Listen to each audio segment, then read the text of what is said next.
I just Oh man. got robbed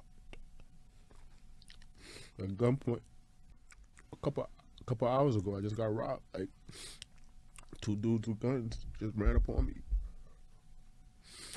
Had me face down on the floor with a gun to my head. It just took everything. Yo, what it is, people? My bad, man, for coming at y'all real late, man. A lot of y'all gonna catch this video in the morning. We might catch it tonight, alright? Might still be up, yo. But I promise you, if y'all knew what I be putting my body through to give y'all this, if y'all knew what I be putting my body through to give y'all this content, y'all be dropping me cash apps. I swear to God, y'all would. Yo, but look, man. It's been some news on Safari, man. Nicki Minaj ex-boyfriend. You know, loving hip-hop star. So y'all remember them videos. Or you might not. But the first video was him getting robbed. And the second video was him on Angie Martinez podcast talking about it. And if y'all remember that time, everybody, he was the butt of the jokes.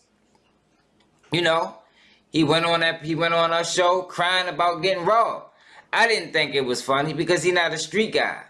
And if you're not used to living a street lifestyle, yo, anything like this, anything outside of the normal is going to be traumatizing to you.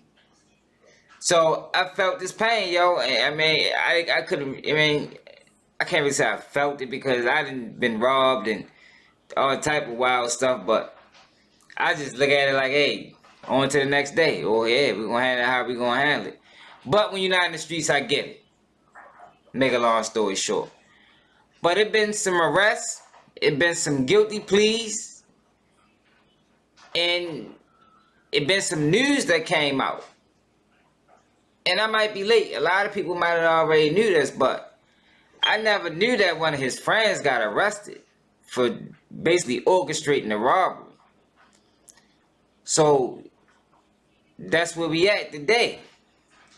Now, before I get into the main culprit, because the main culprit got an interesting story, and I'm gonna introduce y'all to him, like I did with Cameron. You know, y'all remember Cameron. If you don't, if this is new to you, go back on my channel and meet him. You probably know him.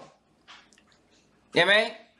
But mid last year, or early this year, I think it might have been mid last year, Tacoma Ashman caught 30 years. Copped out to it. You know? He was the guy who we're going to talk about, which was his cousin. He the one that actually did the robbery. You know? You see him in the video, he the one with the gun in his hand. But this next guy, oh man, this next guy, he a piece of work.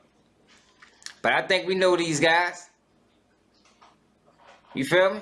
I think y'all know them. You might not know you know them because a lot of us ain't reached that level of success for them to show their true colors. But they're around.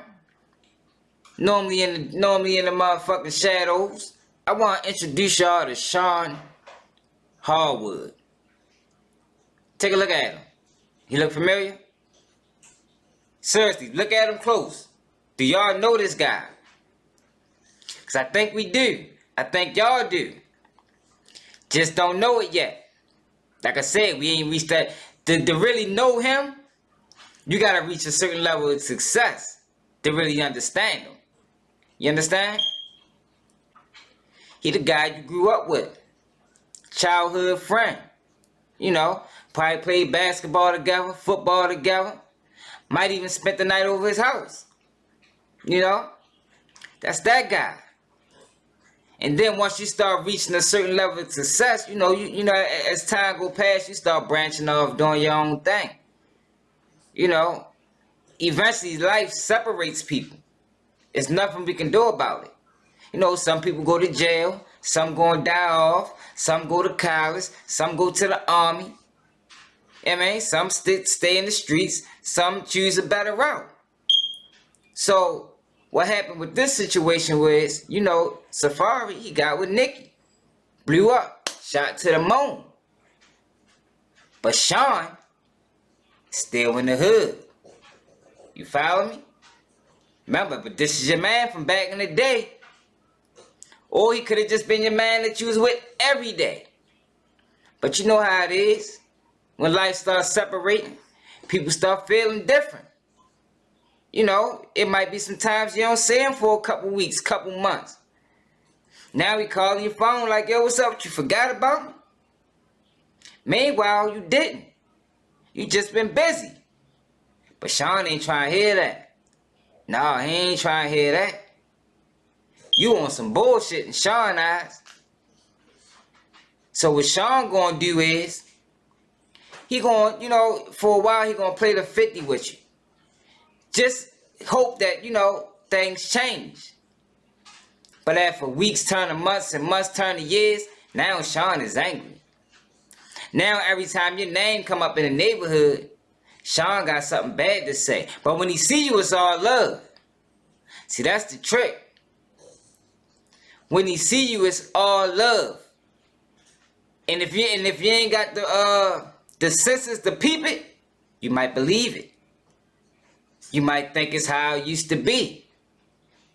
But whole time in Shawn's brain, he plotting. You know? He really can't stand you. He really starting to think that you think that you're better than him. But meanwhile, you don't feel that way. You still the same old guy. You just got a little bit of money. You know, your financial status changed. But Shawn don't understand that because Shawn never had that money. No, he ain't never had that. Now he's saying you on TV, or he's saying you ride by honking the horn when you used to stop. Now in his mind, he thinking you just don't fuck with him. But in reality, you might got a business meeting to go to. You might got some money that need to be made right then and right there. Or you could be picking up your kids, you ain't got time to stop. But Shawn don't understand that because he don't have them responsibilities. He never been in that spot. So what Shawn decides to do is, Shawn decides to call up some of his cousins that you don't know. You know? That's why I don't blame Tacoma. It ain't his fault. He did what any broke nigga gonna do if you got a sweet lick. So we ain't even talking about him. He got 30 years. He gone with the wind anyway. But Shawn calls his cousins. Like, yo, I think I got a sweet lick. Hey, man. You remember my man I used to be dealing with? Well, fuck him. He on some bullshit. I'm trying to rob him. You follow me? This is how it go. Like I said, we know these guys. These are guys that be around you. But they don't really fuck with you as time go past. They start saying, you changed. But in reality, they changed. Only thing changed was your financial status, but you still the same dude. But Shawn ain't trying to hear none of that. Shawn want revenge because Shawn feel like he been in the streets all these years. Shawn feel like he deserved to be in that spot. So once he get his cousins on the line, he say, yo, we gonna rob him.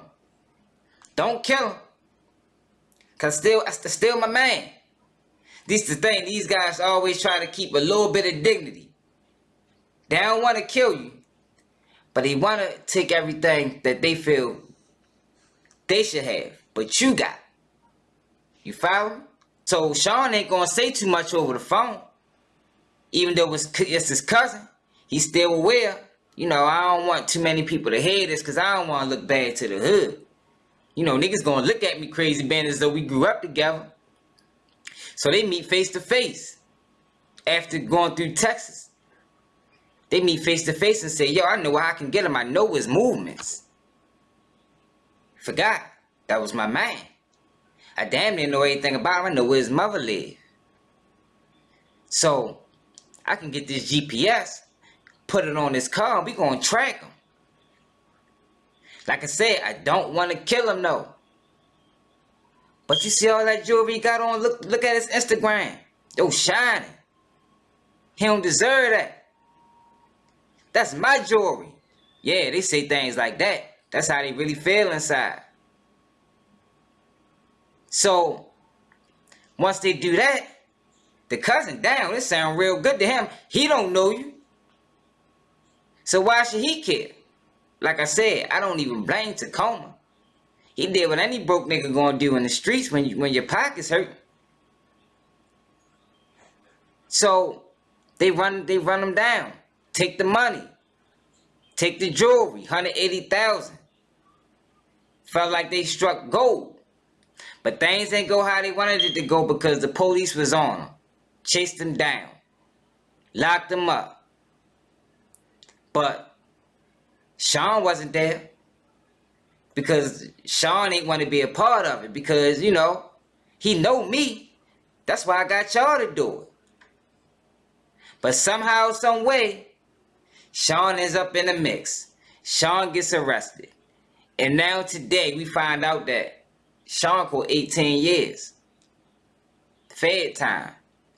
Gotta do 85% of it. Now, he been locked up for 4. So he got time served. But we know these guys, man. I'm going to keep reintroducing y'all to them because you already know them, so they really don't need no introduction. But sometimes we can't peep these dudes, man, because they sneaky. You know, they smile in your face. Backstabbers. That's what Shawn was. That's what Shawn is. And Shawn got exactly what the fuck he deserved, yo, because those guys are not respected. Not by me, not by any real man. Yo, you gotta be able to go out here and get it yourself, man. That robbing, that killing, like I say, that's a broke man's game. And I don't mean like pockets broke. I mean broke mentally. To where as though you don't even know how to get out of it. That need to be fixed. That need to be erased. Because that's a disease, man. Hate is a disease. And that's what Shawn had towards Safaree. Meanwhile, Safaree probably really had love for this dude. And I said all that to say, yo, watch these guys, man. Especially on the come up. Because some of these guys you around really want your spot. And they'll take it if they get the opportunity to. Make sure y'all subscribe to the channel. I'm out. Hey, Baltimore, Baltimore, bitch, I'm rapping Baltimore. Young street nigga, dope boy, I come from Baltimore. Baltimore, Baltimore, young niggas be shining on them dirt bikes, we be wildin', selling scramble out the houses. About to hit the block, you know it's trapping time. Gotta watch what I say.